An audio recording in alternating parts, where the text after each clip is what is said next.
இனிமே இதுக்கெல்லாம் சான்ஸே கிடையாது. இனிமே என்ன ஸ்டைல் தெரியுமா? என்னப்பா வண்டியில போயிட்டு இருக்கியா சார்? பரவாயில்ல சார், சொல்லுங்க சார், ஒன்னும் பிரச்சனை இல்லை சார். என்னங்க சொல்லுமா? இல்லங்க நீங்க ஏதோ வண்டியில, நீ சொல்லுமா இன்னைக்கு என்ன குழம்புங்கிற?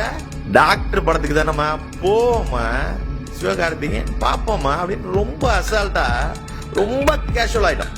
ஏன்னா நம்ம இப்ப எப்படி எக்ஸ்பீரியன்ஸ் ஆயிருக்கோம்னா, அப்படி அந்த தலையை சாட்சி தோலை நிமித்தி அப்படி அந்த இடையில அந்த செல்ல சொருவி அது கீழே விழாம பாத்துக்கிறதுக்கு கிட்டத்தட்ட 2-3 வருஷமா ட்ரைனிங் எடுத்துட்டோம். இன்னும் பயம்லாம் கிடையாது, செல்லு கீழே விழும் அப்படிங்கறதெல்லாம் போயிடுச்சு. ஏன்னா நம்ம ரொம்ப பிஸி, அப்படி இந்த உலகத்துக்கு நம்ம ரொம்ப முக்கியமான ஆளு, எனக்கு நிறைய வேலை இருக்குன்னு காட்ட ஆரம்பிச்சிட்டோம்.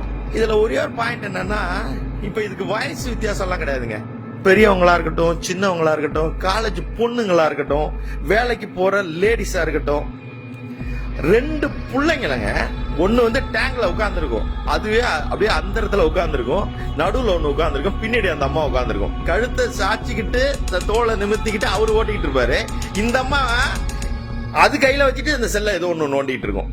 இது எல்லாம் முந்தையெல்லாம் டேர்னிங்ல பண்ண மாட்டோம், சிக்னல்ல பண்ண மாட்டோம் அப்படின்லாம் இருந்துச்சு. இப்ப எல்லா இடத்துலயும் நாங்க ரொம்ப ரொம்ப ரொம்ப எக்ஸ்பீரியன்ஸ் ஆயிட்டோம். அது மாதிரி முந்தியெல்லாம் வந்து 2 வீலர்ல போறவங்க மட்டும்தான் பண்ணாங்க. இப்ப அப்படிலாம் கிடையாது. ஷேர் ஆட்டோ ஓட்டுறவங்களா இருக்கலாம், குட்டியான ஓட்டுறவங்களா இருக்கலாம், ஏன் சைக்கிள்ல போறவங்கள, எல்லாரும். பஸ் லாரி கொஞ்சம் கம்மியா தெரியுது எனக்கு, உங்களுக்கு எப்படின்னு தெரியல. ஆனா இப்ப லேட்டஸ்டா ஒண்ணு சேர்ந்துருக்கீங்க, பொக்லின் ஓட்டுறவங்களும் பேச ஆரம்பிச்சுட்டாங்க. என் கணக்குப்படி ஒரு 60% 70% இதுல போயிட்டே இருக்கு.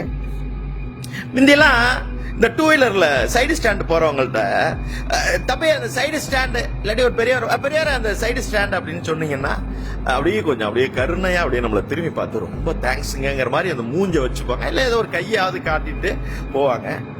இப்ப ஒண்ணும் இல்ல, ரொம்ப எல்லாம் நீங்க எல்லாரையும் சொல்ல வேணாம், ஃபேமிலியா போறவங்கள்ட்ட ஆனா கொஞ்சம் ஓரமா நிறுத்தி பேசப்படாதான்னு சொல்லி பாருங்க. அப்படியே உங்களை முறைச்சு பார்க்கலன்னா நான் ஏண்டான்னு கேளுங்க, உங்களை அப்படியே முறைச்சு பாப்பாரு.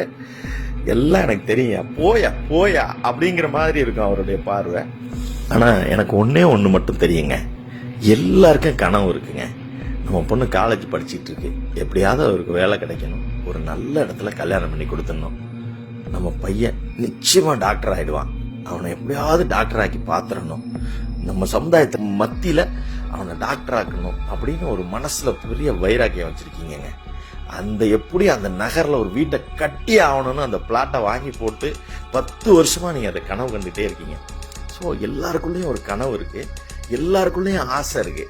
ஆனா இந்த ஒரு தப்பை எதுக்காக நம்ம பண்றோம்னே தெரியல. நம்ம ரொம்ப பிஸின்னு காட்டிக்கிறோமா, இல்ல நிஜமாவே நமக்கு வேலை இருக்கா, எனக்கு தெரியலங்க. நீங்க நல்லா யோசிங்க.